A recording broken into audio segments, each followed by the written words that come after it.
तो हेलो बच्चों, आज की वीडियो में मैं बताऊंगा जो फ्रैक्शन होते हैं उनको कैसे सब्ट्रैक्ट किए जाते हैं। तो देखो, जो वैल्यू नीचे लिखी होती है उनको क्या कहते हैं, डिनोमिनेटर, और जो वैल्यू ऊपर लिखी होती है उनको क्या कहते हैं, न्यूमिनेटर। तो जो डिनोमिनेटर में लिखी है उनका लेते हैं एलसीएम। ठीक है, 1 और 5 का क्या लेना पड़ेगा, एलसीएम। यहाँ पे ले दो 8 और 5 का एलसीएम लेना है। ठीक है, एलसीएम लेना आपको आता ही होगा। तो 2 4 जा 8, 2 2 जा 4, 5 ऐसी, 2 1 जा 2, 5। अब किसका जाएगा इसमें, 5 का। तो कितना आया, 2 2 जा 4, इसको मल्टीप्लाई करते हैं। 2 2 जा 4, 4 2 जा 8, 8 5 जा, 8 5 जा कितना होता है, 40। ठीक है, एलसीएम कितना आ गया इसका, 40। एलसीएम कितना आ गया इसका, 40। तो देखो आप क्या करना है, एलसीएम 40 आ गया तो यहाँ लिख देता हूँ 40। आप देखो 8 को भी एलसीएम 40 आ गया, इसका मतलब ये होता है कि हमको 8 को भी 40 बनाना है और 5 को भी 40 बनाना है। तो देखो 8 में किसकी मल्टीप्लाई करोगे 40 बन जाए, 8 5 जा 40, किसकी करी हमने, 5 की। तो जो ऊपर वाला 5 है इसमें भी किसकी कर दूंगा मैं, 5 की। ठीक है, माइनस यहाँ पे ऐसे ही आ जाएगा। और नीचे कितना है, 5, 5 में किसकी मल्टीप्लाई करोगी 40 बन जाए, 5 8 जा 40। ठीक है, 5 में किसकी मल्टीप्लाई करेगी 40 बन जाए, 8 की करी, तो ऊपर वाले 3 में भी करनी पड़ेगी 8 की। इतना तो आ गया होगा समझ। अब उसके बाद देखो 5 5 जे कितना होता है, 25। माइनस को यहाँ पे ऐसे ही लिखो, 3 3 8 जे कितना होता है, 24। तो नीचे कितना आएगा, 40। कितना आया, 25 में से 24 माइनस करके ये आया 1 अपॉन, नीचे कितना है, 40। इतना ही इसका क्या हो जाएगा, आंसर। तो अगला क्या है, इसमें है 3/2 माइनस 1/8। तो इन दोनों का क्या लूँगा, एलसीएम। ठीक है, 2 और 8 का एलसीएम होता है 8। कितना होता है, 8। निकाल के चेक कर लेना इसको साइड में। 2 और 8 का एलसीएम कितना होता है, 8। अब मेरे को ये बताओ कि 2 में किसकी मल्टीप्लाई, इस 2 में किसकी मल्टीप्लाई करूँ कि 8 बन जाए, किसकी मल्टीप्लाई करूँ कि 8 बन जाए, मैं करूँगा 4 की। किसकी करूँगा, 4 की। तो ऊपर वाले 3 में भी किसकी करनी पड़ेगी मल्टीप्लाई, 4 की। ठीक है, तो माइनस सेम आ जाएगा। इस 8 को 8 बनाना है जो कि पहले से ही 8 है। ठीक है, अब इस 8 में किसकी मल्टीप्लाई करोगे, 8 ही बन जाए, 1 की करनी पड़ेगी ना, 8 बन जाए 8। अगर 2 की कर दूंगा तो 16 बन जाएगा ये वाला 8।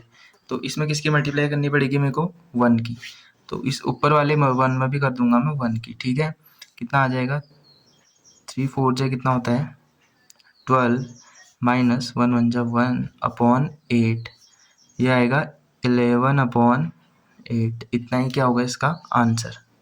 अब देखो अगला वाला क्या है, ये है मिक्स्ड फ्रैक्शन। पहले इसको सॉल्व करके इस तरह से हमें नॉर्मल में लाना पड़ेगा। इसको ऐसा करते हैं, 3 7 जा कितना होता है, 3 7 जा 21। कितना है यहाँ पे, 21। अब 21 में 4 ऐड कर दो, कितना होगा, 25/3 माइनस 5 2 जा कितना होता है, 10। 10 और 3 कितना होगा, 13 अपॉन, नीचे कितना है, 5। अब देखो 3 और 5 का एलसीएम कितना होगा, चलो निकाल ही देता हूँ यहाँ पे, 3 और 5 का। ठीक है, किससे दूंगा, 3 से। 3 1 जा 3, 3 की टेबल में 5 नहीं आता तो 5 ऐसे ही आ जाएगा। अब 5 की टेबल में 5 कितने बार आता है, 1 बार। कितना आया, 3 5 जा कितना होता है, 15। इन दोनों को मल्टीप्लाई करके कितना आया, 15। अब देखो 15 आ गया, इसका मतलब 3 को भी 15 बनाना है और 5 को भी क्या बनाना है, 15 बनाना है। 3 में किसकी मल्टीप्लाई करोगे 15 बन जाए, 5 की। तो इस ऊपर कितना लिखा है, 25। इसमें भी किसकी करनी पड़ेगी, 5 की। फिर क्या है, माइनस। अब इस 5 में किसकी मल्टीप्लाई करोगे 15 बन जाए, 5 3 जा 15 होता है ना, 5 में 3 की करनी पड़ेगी तभी तो 15 बनेगा वो। तो इस 13 में भी किसकी करूँगा, 3 की। अब देखो नीचे करता हूँ, कितना आएगा, 25 कितना है, 25 5 जा। ठीक है, 25 5 जा कितना होता है, 25 5 जा होता है 125 माइनस 13 3 जा कितना होता है, 13 3 जा होता है 39 अपॉन कितना है, 15। ठीक है, अब ये माइनस करके कितना होगा, 100 यहाँ पे कर लो, 125 इसमें से माइनस करना है 39। 5 में 9 माइनस नहीं होगा, यहाँ से कैरी लो, 15 में 9 माइनस होगा तो कितना होगा, 6। अब यहाँ पे 1 बचा, 1 में 3 माइनस नहीं होगा, यहाँ से कैरी लिया 11, 11 में 3 माइनस हुआ तो कितना आएगा, 8 आएगा। कितना आ गया इसका, 86/15। अब ये किससे कटेगा, ये कटेगा, ये नहीं कटेगा वैसे ये, ठीक है। इतना ही क्या होगा आंसर। देखो लास्ट वाला फोर्थ वाला क्वेश्चन भी वही है, 5 होल 3/2 माइनस 1 होल 2/3। इसको कैसे करना है सॉल्व। अब देखो इसको पहले सिंपल में लाना पड़ेगा ऐसे ही, तो कितना आएगा ये, 2 5 जा कितना होता है 10, 10 और 3 कितना होता है 13 अपॉन में कितना है 2, ठीक है। अब कितना होगा माइनस 3 1 जा 3, 3 और 2 कितना होगा, 3 और 2 होगा 5, अपॉन में कितना है 3। अब इसको सॉल्व करता हूँ मैं, कितना आएगा, 3 और 2 का एलसीएम कितना होता है, 3 और 2 का एलसीएम होता है 6।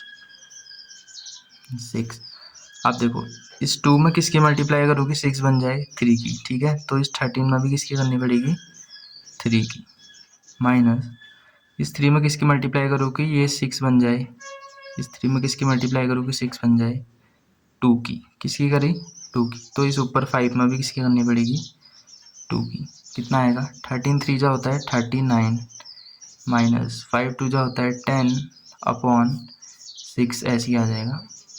ये माइनस होगी कितना आएगा, ये आएगा 29/6। कट नहीं रहा है तो इतना ही क्या होगा आंसर।